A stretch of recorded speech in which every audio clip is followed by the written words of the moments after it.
Quaresma Meditativa a São Miguel Arcanjo. Me chamo Cristina Nirschel, paz e bem.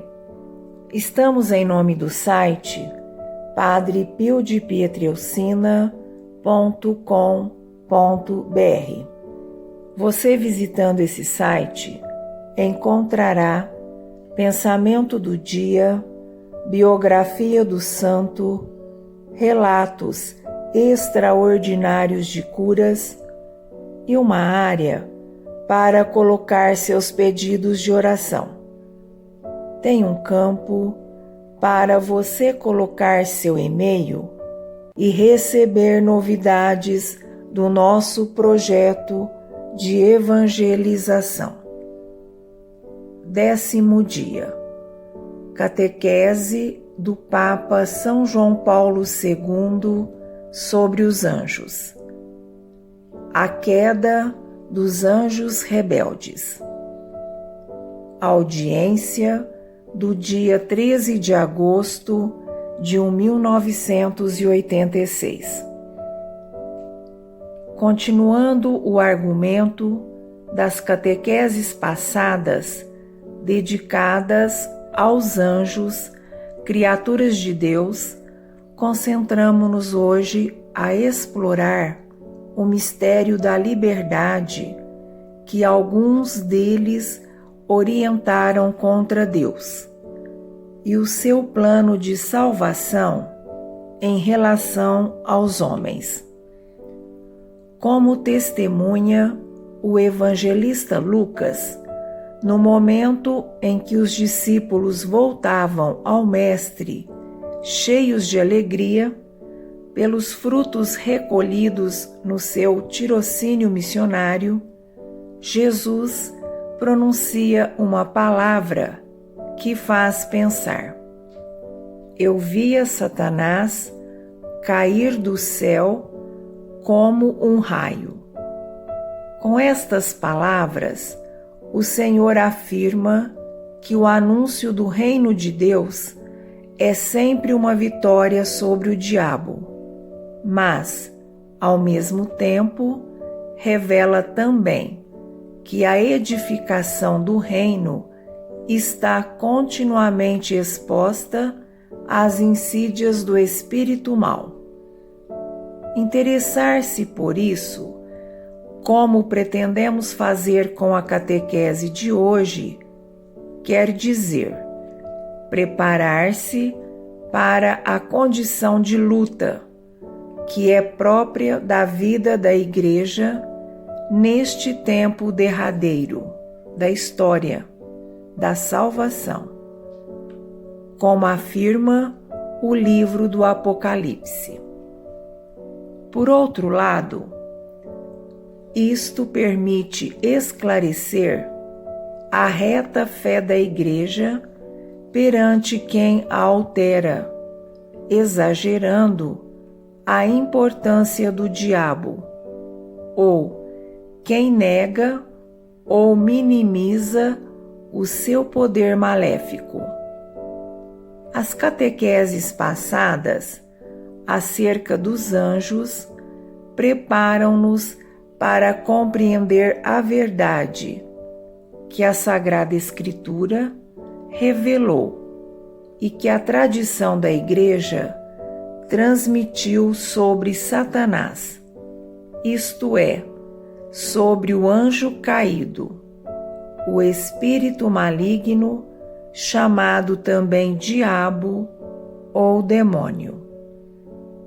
Esta queda, que apresenta o caráter da rejeição de Deus, com consequente estado de danação, consiste na livre escolha daqueles espíritos criados, que radical e irrevogavelmente rejeitaram Deus e o seu reino, usurpando os seus direitos soberanos e tentando subverter a economia da salvação e a própria ordem da criação inteira.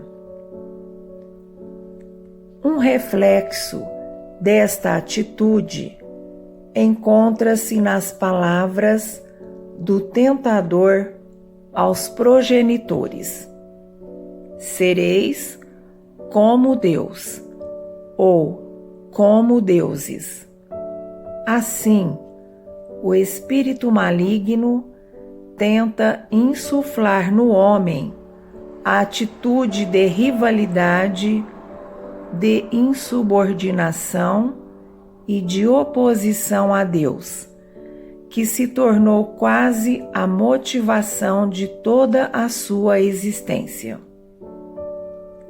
No Antigo Testamento, a narração da queda do homem, apresentada no livro do Gênesis, contém uma referência à atitude de antagonismo que Satanás quer comunicar ao homem para o levar à transgressão.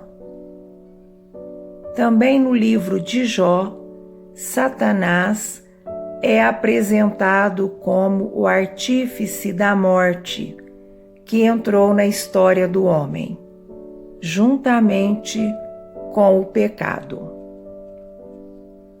A Igreja, no Concílio Lateranense IV, em 1215, ensina que o diabo, ou Satanás, e outros demônios foram criados bons por Deus, mas tornaram-se maus por sua própria vontade. De fato, lemos na carta de São Judas: os anjos que não souberam conservar a sua dignidade, mas abandonaram a própria morada. Ele os guardou para o julgamento do grande dia, em prisões eternas e no fundo das trevas. De modo idêntico, na segunda carta de São Pedro, fala-se de anjos que pecaram e que Deus não poupou, e os precipitou nos abismos tenebrosos do inferno, para serem reservados para o juízo. É claro que se Deus não perdoa o pecado dos anjos, falo porque eles permanecem no seu pecado, porque estão eternamente nas prisões daquela escolha que fizeram no início, rejeitando Deus, sendo contra a verdade do bem supremo e definitivo que é Deus mesmo. Neste sentido, São João escreve que o demônio peca desde o princípio e foi assassino desde o princípio e não se manteve na verdade, porque nele não há verdade. Estes textos ajudam-nos a compreender a natureza e a dimensão do pecado de Satanás, consciente na rejeição da verdade acerca de Deus, conhecido à luz da inteligência e da revelação como o bem infinito, amor e santidade subsistente. O pecado foi tanto maior quanto maior era a perfeição espiritual e a perspicácia cognoscitiva do intelecto angélico, quanto maior era a sua liberdade e a proximidade de Deus. Rejeitando a verdade conhecida acerca de Deus, com um ato da própria vontade livre, Satanás torna-se mentiroso, cósmico, e pai da mentira. Por isso, ele vive na radical e irreversível negação de Deus e procura impor à criação, aos outros seres criados à imagem de Deus, que Satanás, sob forma de serpente, tenta transmitir aos primeiros representantes do gênero humano. Deus seria cioso das suas prerrogativas e imporia, portanto, limitações ao homem. Satanás convida o homem a libertar-se da imposição deste jugo, tornando-se como Deus. Nesta condição de mentira existencial, Satanás torna-se, segundo São João, também assassino, isto é, destruidor da vida sobrenatural que Deus, desde o princípio, tinha introduzido nele e nas criaturas feitas à imagem de Deus. Os outros puros espíritos e os homens, Satanás quer destruir a vida segundo a verdade, a vida na plenitude do bem, a sobrenatural vida de graça e de amor. O autor do livro da sabedoria escreve: por inveja do demônio é que a morte entrou no mundo, e prová-la-ão os que pertencem ao demônio. E no Evangelho, Jesus Cristo adverte: temei antes aquele que pode fazer perecer na geena o corpo e a alma. Com efeito do pecado dos progenitores, este anjo caído conquistou em certa medida o domínio sobre o homem. Esta é a doutrina constantemente confessada e anunciada pela Igreja, e que o Concílio de Trento confirmou no Tratado sobre o pecado original. Ela encontra dramática expressão na liturgia do batismo, quando ao catecúmeno se pede para renunciar ao demônio e às suas tentações. Deste influxo sobre o homem e sobre as disposições do seu espírito e do corpo, encontramos várias indicações na Sagrada Escritura, na qual Satanás é chamado o príncipe deste mundo. Encontramos muitos outros nomes que descrevem as suas nefastas relações com o homem. Beelzebu, espírito maligno e, por fim, Anticristo. É comparado com um leão, com um dragão, com uma serpente.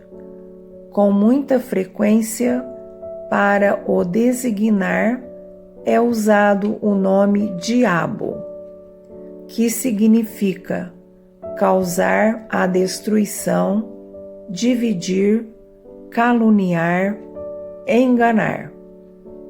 E para dizer a verdade, tudo isto acontece desde o princípio, por obra do espírito maligno, que é apresentado pela Sagrada Escritura como uma pessoa, embora tenha afirmado que não está só.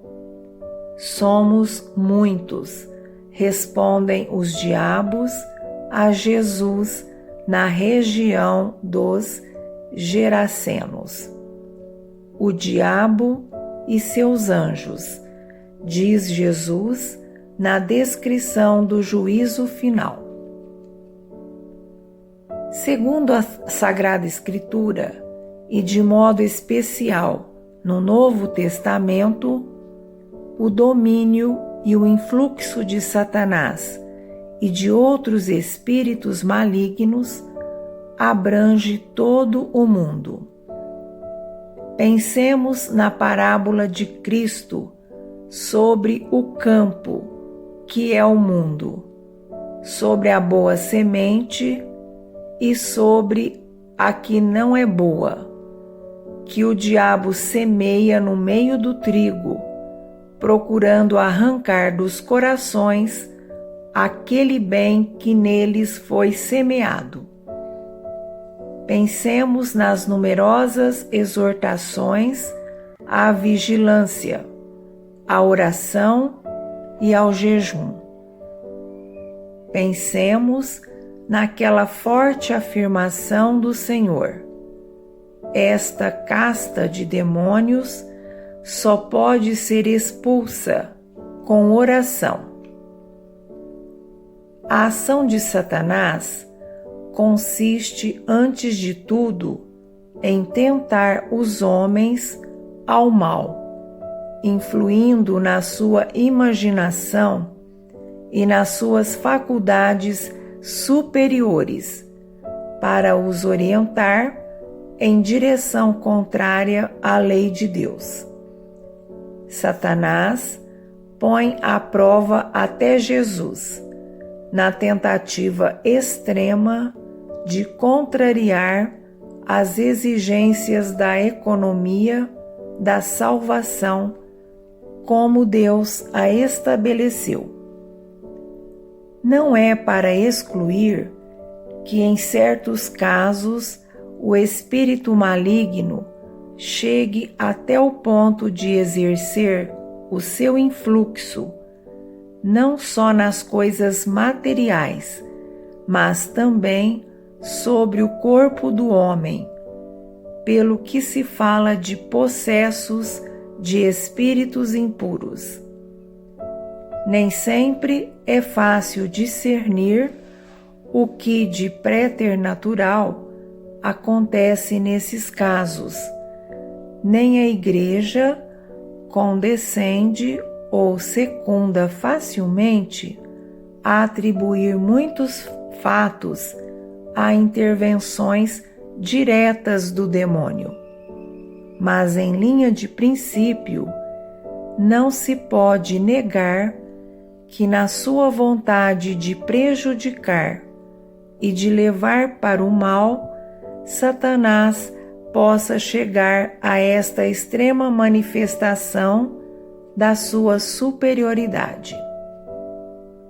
Devemos, por fim, acrescentar que às impressionantes palavras do apóstolo João, o mundo inteiro está sob o jugo do maligno.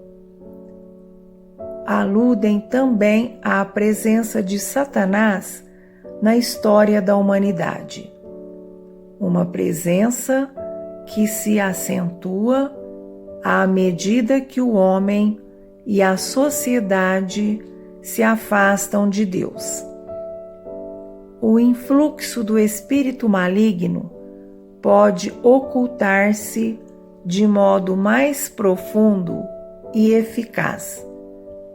Fazer-se ignorar corresponde aos seus interesses.